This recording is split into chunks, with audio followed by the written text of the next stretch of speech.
میرے پیارے آقا صلی اللہ علیہ وسلم کے پیارے دیوانوں، آج غریب سے غریب انسان کے گھر کے اندر کم سے کم ایک لائٹ تو ضرور موجود ہے۔ ہر انسان کا گھر منور ہے، ہر انسان کا گھر روشن ہے، لیکن کل بادشاہوں کے محل میں چراغ جلتے تھے، تاجروں کے گھروں میں چراغ جلتے تھے، عام انسانوں کے گھروں میں چراغ نہیں جلا کرتے تھے۔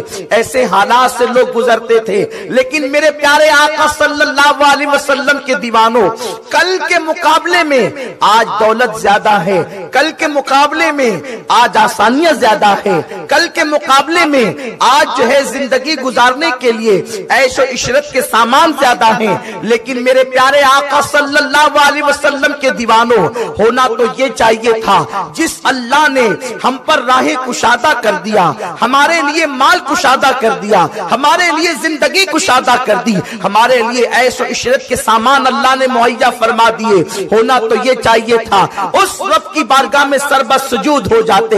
کل اور آج کی بات میں اگر میں بتاؤں آپ کو، ایک مرتبہ حضرت سیدنا نوح علیہ السلام اپنی قوم سے ایک جگہ سے گزر رہے تھے، دیکھا کہ ایک بڑھیا ہے روتی ہوئی بیٹھی ہے۔ حضرت نوح نے پوچھا بڑی بھی رونے کی وجہ کیا ہے؟ اس نے کہا حضور میرے 2 بیٹوں کا انتقال ہو گیا۔ آپ نے فرمایا تیرے 2 بیٹوں کا انتقال ہوا، مائی تو رو رہی ہے، وہ رونے کی وجہ سمجھ میں آ گئی، لیکن بتا تیرے بیٹوں کی عمر کیا تھی؟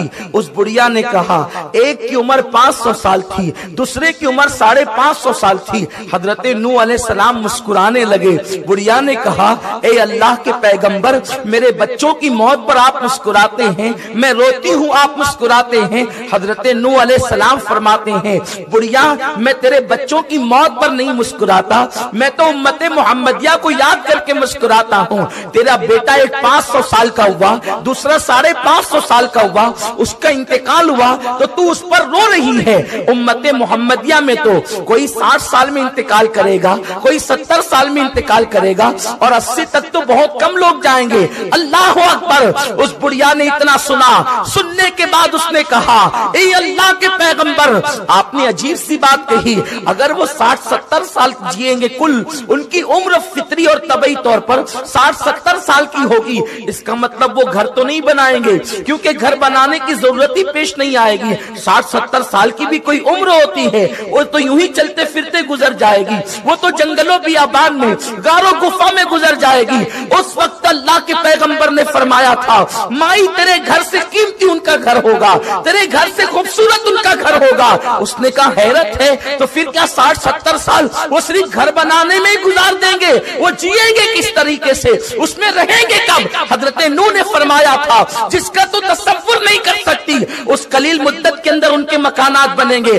آج آپ دیکھ لیں سال 2 سال کے اندر فلک بوس عمارتیں کھڑی ہو جاتی ہے۔ یہ قدرت کی طرف سے انعام ہے، یہ اللہ کی طرف سے عطیہ ہے۔ قدرت نے ہمارے لیے بہت آسانیاں پیدا کر دی ہے، لیکن نعمتوں کے ملنے پر ہونا تو یہ چاہیے تھا یہ قوم رب کی بارگاہ میں سربت سجود ہو جاتی، رب کی بارگاہ میں عبادت کے لیے جھک جاتی، خدا کی فرما بردار بن جاتی، عبادتوں کی قریب آ جاتی، خدا خانوں کو آباد کر دیتی، رب کے فرامین پر عمل کرتی، اللہ کے قانون پر عمل کرتی۔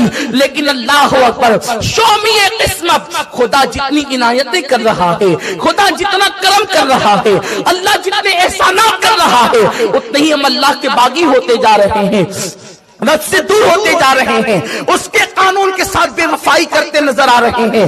لیکن سن لو، جب بھی کسی قوم کو اللہ نعمت دیتا ہے اور وہ قوم خدا کی باغی ہوتی ہے، اللہ اس قوم سے نعمتیں چھین لیتا ہے۔